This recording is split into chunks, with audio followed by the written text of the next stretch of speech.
This here says context between Arsenal and Chelsea are very different. That's what's baffling with the approach. Arsenal were muddied for 15 years, needed a rebuild. Chelsea here just won the Champions League. Financial resources aren't close as well. I think that's a true point. This is true because I don't think Arsenal needed, like Chelsea needed what Arsenal needed at all. And that's just my honest opinion. Like I'm looking at the Chelsea side that won the Champions League. And, despite the copium that was dealt by the Chelsea fans, I called it out at the time. And like, oh, we need all of these players need to leave. And like, no, they don't need to leave. You're just very unaware of the situation. Like, even someone like a Koulibaly didn't need to leave, by the way, because he could have done a good job and helped out Chelsea because he was brought in as like a world-class centre-back, essentially. So I do think their starting points are completely different. When Arteta first started, they did need like signings to get to that level.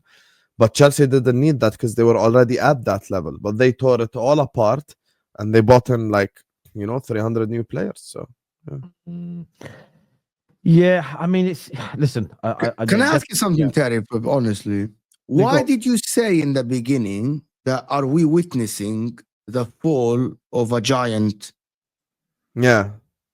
Do you see the same for Man United? Okay, hold on. Question. Would you say the same about Man United? Why did you label Chelsea that fall of a giant? Man United have already fell, mate. So Man United have already fallen. Are you saying that? Hang on, because I'll answer the question. So for me, firstly, what's going on at Manchester United is completely separate to what's going on at Chelsea in terms of conversations. So me asking a question, have we seen the fall? Isn't me making a statement, first of all. So I haven't made that statement as of this point that they're a fallen giant. I'm asking a question based on the reaction from their fans, the protesting, that this isn't going to work, that this isn't the way Chelsea should operate. If you ask me about Man United, we are a fallen giant. We haven't competed for a league title in 12 to 13 years. We haven't been serious in the Champions League for over a decade.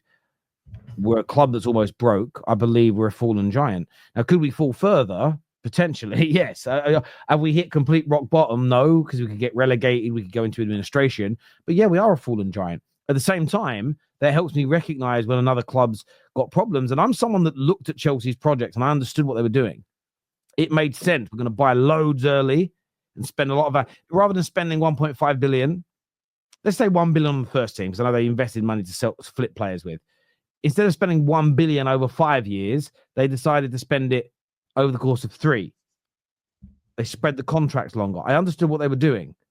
Where I'm just as an outsider now being skeptical is January came and you could have bought some experience. You didn't do it. Yes. This summer's coming around now. I think Chelsea have built, I don't think they've built a trash squad. I think the midfield by and large is excellent. I think defensively that they need a leader of a centre back. I think they've got good fullbacks. We know they need a world-class goalkeeper. I think they've got some good attackers. But I think they've got a lot of supplementary attackers, not leaders for Chelsea. They have a lot of, and this might offend Chelsea fans, but if they had a Drogba right now and an Eden Hazard, they may view someone like a Madueke in a similar light to a Solomon Kalou, a good squad. Yes. Solomon Kalou would never have been good enough for Chelsea to lead the line as the main attacker for a 2 to 3 year period. He never would. He was a good squad player, good first team member, as it were. I think Chelsea have quite a lot of that. What they now need to add, I don't think buying another group of 18, 19-year-olds and trying to develop them at the same time as trying to develop everybody else is going to lead to them having that peak core that we've seen Chelsea have before. I think what they now need to do is have an adaptation to it. So, but I believe if they don't do that, Chelsea, and they spend the next 2 summers predominantly buying more young kids, I don't know what happens to them after 2 or 3 years' time. I don't see that working. I don't see it getting them back to the top. I thought the whole under 25 policy, I thought it was all a little bit of gamesmanship and charades. I didn't think it was something that would actually happen. So this summer is going to be very, very eye-catching. And I don't think they're a fallen giant yet. I know they haven't competed for a league in 8 years. They haven't won a trophy in 4. But they are fallen given their Chelsea, They've fallen from the high standards set in the last 2 decades. I think the next couple of summers are massive for Chelsea. The biggest risk for Chelsea is that they don't make as much money as Man United. They don't make as much money as Man City. They don't make as much money as Real Madrid. Without Champions League football, they have kept their heads above water, and we all know this to be a fact by selling assets. We know the hotels and things like this. They don't make Champions League football over the next couple of seasons and start winning those major trophies. That could could hurt them even more so than not challenging for a league title. I think the financial stuff, because if this young group don't become the core they want, you're not going to be selling them at a massive profit. How do you then generate the income? If income, I mean, they haven't had a shirt sponsor for a year. I mean, all these little. By the way, when you're talking about generate profit, not every player is going to generate profit. Quenda could be sold 4 years from now for 40 million. That's a loss. So, like, not every player is going to be sold for a profit. That's something they need to keep in mind as well. No, this is what I'm saying. Like, some players will be sold at a profit. I mean, on the trading account, it doesn't quite work. If Man United sold Maguire for £5 million this summer, he counts as a profit because we've already paid off his transfer fee. So on that year's trading accounts, it won't.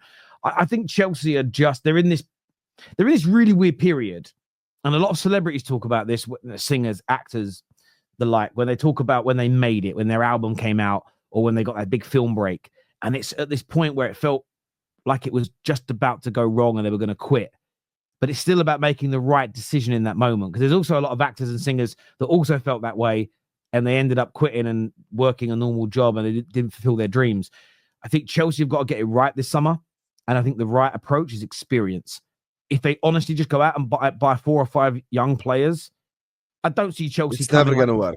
I don't see them coming 10 or 12 next year. I just don't see them being much better than this season. They need a bagsman. They need a top-class centre-back, and they need a world-class goalkeeper. But they do that, and they're in the title race. They do that. But their trajectory at the current moment, their trajectory. If I'm gonna bet, I don't bet. But if I'm gonna bet, and I'm gonna tell someone to bet, and if they ask me for advice, which club would you bet on to be more successful in the next 3, 4, 5 years? Man United or Chelsea? I'll bet Chelsea will be more successful than Man United in the next 3, 4, 5 years. Yeah, I agree with that. I'm not saying more successful in terms of like, oh, this club is going to win the Premier League and this club is not. But I think within 3 years, maybe Chelsea will be still in a higher place than Manchester United within 3 years. And that is my point. They haven't fallen yet, because at the end, if they get Champions League this season, which is a possibility. You're missing the point. They've fallen based on their standards. Not everyone is going to win the league every year. And 60, if they get the 60 billion pounds from the Club World Cup in America, that is guaranteed, by the way. It's guaranteed money just for participating. It can raise to 80 to 100 million pounds if you reach a semi-final or a final. I think that solves most of their problems in terms of FFP, to be honest, for this year. Plus the Champions League money, if they get Champions League money as well. So that's they get Champions League money. Which is still a big possibility. It's not like that's a big possibility they don't. Chance. Yes, I get your point, but the Club World Cup is a saving grace for them, to be honest.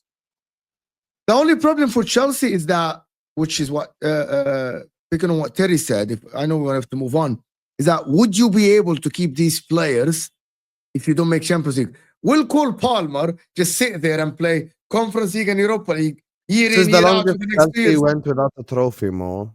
That's the problem as well. So they're not successful, and if you're not successful and don't even get Champions League football, that is the like problem. Is they're gonna win Conference League and they're gonna say we won a trophy. I get that. Look, I think they're at risk of becoming a fall. Some Chelsea fans probably feel like they are fallen giants because they're not challenging for league titles anymore. This summer's massive. You are right. The World Club Cup will generate some income for them.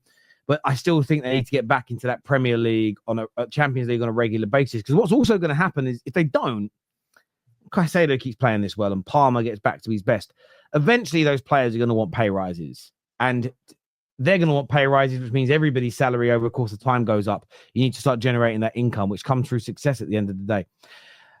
We'll come back to the Arsenal question a little bit later. Hi, Terry. Last week, your mod, Mama Flossie, timed me out indefinitely for the whole show. All I simply said was mods aren't doing their jobs. Well, I'll have a chat with Mama Flossie about that. Thank you for letting me know. I appreciate that. I know you've always been respectful as far as I can see. But what weren't the mods doing would be more my question. Sorry, it wasn't Mama Flossie. He's saying it was Lou Man. Yeah, but listen, you guys know the only thing we ever want people timed out for or kicked off for is I've got rid of a few people recently by requests of our members, just because every show for 5 years was constant attacks and it was funny and then it just got boring and the views. Outside from that, it's the bad stuff, and you know what the bad stuff is. Big up, guys! My favorite show of the week. Thank you, Patrick. I appreciate that. Yep, Thank you, Luke. Thank you, Luke, for encouraging everybody to hit the like button. I appreciate it. RSV says the fact that it has gotten so bad for Chelsea for 3 years under this new regime, I wouldn't even trade them for Ineos, and I have my doubts about Ineos. I will say that about Ineos. One of the things I was talking about earlier on this week is I don't know who we're going to sign first this summer, but I would love it to be someone that's 26 or 27. Because there's a lot of fear in the United fan base. We're just going to just buy kids. And you'd almost like the first deal just to... I mean, there's been loads of rumors about our owners, though, as well. I remember it was only like 2 months ago that everybody was panicking that we were going to suddenly stop putting academy players into the squad. And in fact, youth has played a very important part in the last few weeks. I know we bought them, but like young Heaven coming into the team, Toby Collier returning, and I'm sitting there like United are never going to turn their back on youth. I really wouldn't worry too much about that. Speaking of transfer zone, we're going to come to some more of your comments a little bit later in the show.